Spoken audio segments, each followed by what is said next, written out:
आलोक जी, मैं आपके पास आ रहा हूं। सबसे पहले मैं तो हैरत में हूं, मैं आश्चर्य में हूं। मैं मतलब मैं अपनी आश्चर्य किस लेवल पर हूं, किस प्रकार से हूं, मैं उस प्रकट नहीं कर सकता। आलोक जी, किस किस तरह के रिएक्शन आ रहे हैं।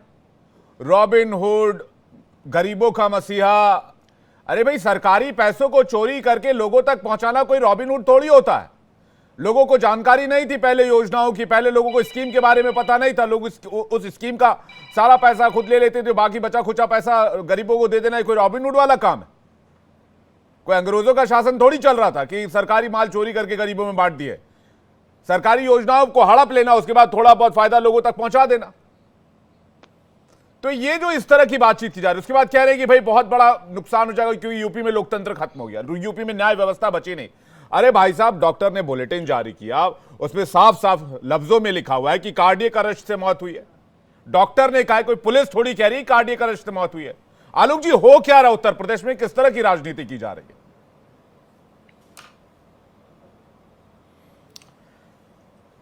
और विवेक जी, सारे नॉर्म्स उल्टे हो गए हैं। आज लोग उनको श्रद्धांजलि दे रहे हैं। लगता है कि जैसे कोई अब्दुल हमीद, अशफाकुल्लाह खान, अब्दुल कलाम, जाकिर हुसैन, अब्बास अली या बेगम हजरत महल की मौत हुई है, जिन्होंने योगदान दिया इस देश को आजाद कराने में या इस देश को ऊपर बढ़ाने में, जिन्होंने मान सम्मान बढ़ाया। एक बलात्कारी, एक दमनकारी, एक टेररिस्ट, एक लोगों की जान लेने वाला, ऐसे आदमी का महिमा मंडन कर रहे हैं। शर्म आती है मुझे ऐसे लोगों के साथ डिबेट करने में भी। और इसके मौत के ऊपर प्रश्न चिन्ह उठा रहे हैं। 2018 से ये आदमी बीमार है, व्हील चेयर पर ये जाता रहा है कोर्ट के मामलों में भाग लेने के लिए। और आज जब 8 डॉक्टरों की टीम ने कहा कि इनकी मौत हुई है कार्डियक हार्ट अटैक से, उस पर भी उंगली उठा रहे हैं। अरे जो नॉर्म्स है उसको तो कम से कम उसके रिपोर्ट तो आने तक रुकिए। यानी सपा के लोग कह रहे हैं जी। आलोक जी, कमाल की राजनीति हो रही है। मतलब आपने ठीक कहा कि ऐसा हो रहा है जैसे। एक मिनट जी आलोक जी, सुनिए सुनिए विवेक जी, एक मिनट। 1912 से 1916 तक रिकॉर्ड पे है 1757 मौतें हुई कस्टोडियल देश में, यूपी में। 5 मौत पर डे। किसी ने प्रश्न चिन्ह नहीं उठाया। कौन सा प्रदेश है जो अछूता है इससे? पश्चिम बंगाल में 2022 तक टीएमसी की सरकार थी, 182 मौत हुई, जिसमें प्राकृतिक मौत 174 हुई, अप्राकृतिक 4 हुई। पंजाब में 172 मौतें हुई, प्राकृतिक 166, 6 अप्राकृतिक। वही हाल तमिलनाडु का था, 92 मौत हुई कस्टोडियन देश में, 87 प्राकृतिक और 5 अप्राकृतिक। बिहार सरकार में, जहां जेडीयू और आरजेडी की सरकार थी, 173 मौत हुई, 167 प्राकृतिक और 6 अप्राकृतिक। यही हाल केरल और महाराष्ट्र और तमिलनाडु अन्य जगहों का भी रहा है। तो इन जगहों पर तो किसी ने प्रश्न नहीं उठाया, किसी ने उंगली नहीं उठाई, किसी ने नहीं कहा कि ये अननेचुरल डेथ क्यों हुआ है जी, कौन है इसके लिए जिम्मेदार। क्या मापदंड आप देश की जनता को, युवाओं के सामने पेश करना चाहते हैं? एक गुंडा मवाली क्रिमिनल गैंगस्टर को आप रॉबिन हुड की उपाधि देते हैं। अरे रॉबिन हुड के बारे में कुछ जानते भी हैं क्या? इतिहास के पन्नों में पढ़ा है रॉबिन हुड कौन था? आप रॉबिन हुड को की इज्जत ले रहे हैं, इस आदमी को रॉबिन हुड से कंपेयर करके। बिल्कुल आलोक जी, मैं आ रहा हूं आपके पास। मेरे साथ वरिष्ठ पत्रकार सुरेंद्र दुबे जी भी हैं। आलोक जी आऊंगा आपके पास दोबारा। सुरेंद्र दुबे जी, मेरा सवाल आपसे भी वही है। उत्तर प्रदेश की राजनीति में ये जिस तरह की बयानबाजी हो रही है, वो सब कुछ आप देख रहे होंगे, आपकी नजरों के सामने है।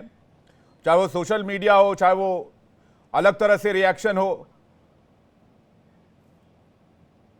क्या ये देखिए, मुस्लिम वोट बैंक की मजबूरी है या वोट बैंक बचाने की मजबूरी है? देखिए सुरेंद्र जी, मैं खुलकर बात करता हूं, एकदम खुल्लम खुल्ला। वोट बैंक देखिए, अपीजमेंट है, इसलिए मुख्तार अंसारी को अच्छा बताया जा रहा है क्या? जी हाँ, अपीजमेंट तो है। और एक सुबह से जब से अखबार पढ़ा जी कि उनकी मुख्तार की मृत्यु हो गई है हार्ट अटैक से, तब से लेकर अब तक टीवी के सेट से ये हटे नहीं मुख्तार। ऐसा लगता है दुनिया में कोई बहुत बड़ा या तो मतलब बवाल हो गया या कोई बहुत बड़ी शख्सियत इस देश से चली गई है। सुबह शाम तक टीवी पर उसी की चर्चाएं हो रही हैं। और तब बहुत सा इतिहास हमारे से पत्रकारों को ही पता चल रहा है, क्योंकि हम लोग तो अपने जमाने में मुक्त ये जिस तो इस ढंग के गुंडे बदमाश होते हैं उनको बड़ा लिमिटेड कवरेज देते हैं कि मर गए, चले गए, क्या हुआ। और जैसे इनका आरोप है कि साहब वो जहर दे के मारा गया। देखिए, ये कोइंसिडेंस है। आपको याद होगा कि जब अतीक अहमद की हत्या हुई, वो भी कई दिन से कह रहा था कि मेरी हत्या कर दी जाएगी, मेरे लिए सुरक्षा की जाए। हो गई हत्या। मुख्तार कह रहे थे कि हमें स्लो पॉइजन दिया जा रहा है और उनको हार्ट अटैक हो गया। देखिए, इस तरह के जो बाहुबली हैं, माफिया हैं, उनको मालूम रहता कि एक ना एक दिन हम किसी अप्राकृतिक मौत से ही मरेंगे। तो लोग हमेशा जब भी कस्टडी में होंगे, कुछ होगा, तो ये कहते रहते हैं कि भाई हमारे जिंदगी को खतरा है। अब सरकार से आप एक्सपेक्ट नहीं कर सकते कि भाई पोस्टमार्टम ठीक हो जाए। जांच का भी आदेश हो गया है। और बाकी देखिए, इन लोगों की पहुंच ये है, मैं आपको अपने दर्शकों को लिए शेयर करूंगा कि हम लोग जब विधानसभा में जाते थे, उस दौरान कोर्ट इनको जेल से छूट देती थी पैरोल पर 1 दिन 2 दिन कि आप जाइए विधानसभा की बैठक में भाग ले सकते हैं। वो बैठक में भाग लेने के बाद हम लोगों के यहाँ प्रेस रूम में भी आ जाते थे और किस्से सुनाते थे कि कैसे हमने कौन सा कांड किया, क्योंकि उनको मालूम है कि जो है सबको मालूम, कोई दिक्कत नहीं। वो तो जो हमारा एविडेंस है, एक्ट है, उसके हिसाब से कोई गवाही देगा तो ये फंसेंगे, गवाही नहीं देगा नहीं फंसेंगे। लेकिन ये लोग लगातार कई मामले में फंसे।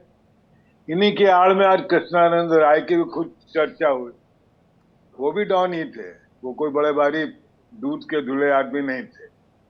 और भी कई डॉन अभी इस प्रदेश में हैं, जो सिर्फ अंतर ये कि मुसलमान न होकर के हिंदू हैं, उनकी चर्चा नहीं हो रही। तो ये जो पॉलिटिक्स के लिए आजकल जो बाहुबली या डॉन एक मजबूरी हो गई है, तो जब मुस्लिम डॉन मरता है या अरेस्ट होता है, तो जिन लोगों को मुस्लिम वोट पर भरोसा, वो उनकी यशगान करने लगते हैं कि देखिए मुख्तार भाई कितने बड़े आदमी थे। और जिनको हिंदू डॉन की जरूरत होती है, वो उनका यशगान करने लगते हैं। ये दोनों तरफ से खराब स्थिति है। लेकिन जो कुल मिला के रिजल्ट है कि अतीक और मुख्तार दोनों का युग समाप्त हो गया जी और इन दोनों को, उनके परिवार को पूरी तरह से कंगाल कर दिया गया, क्योंकि सारे इनकी संपत्तियां अटैच कर ली गई। तो ये तो ठीक है भाई, अगर आप बदमाशी करेंगे। एक कहावत है कि अंत जो बुरा काम करने का नतीजा बुरा ही होता है। तो अगर नतीजा बुरा हुआ तो उस पर बहुत हाय हल्ला नहीं होना चाहिए।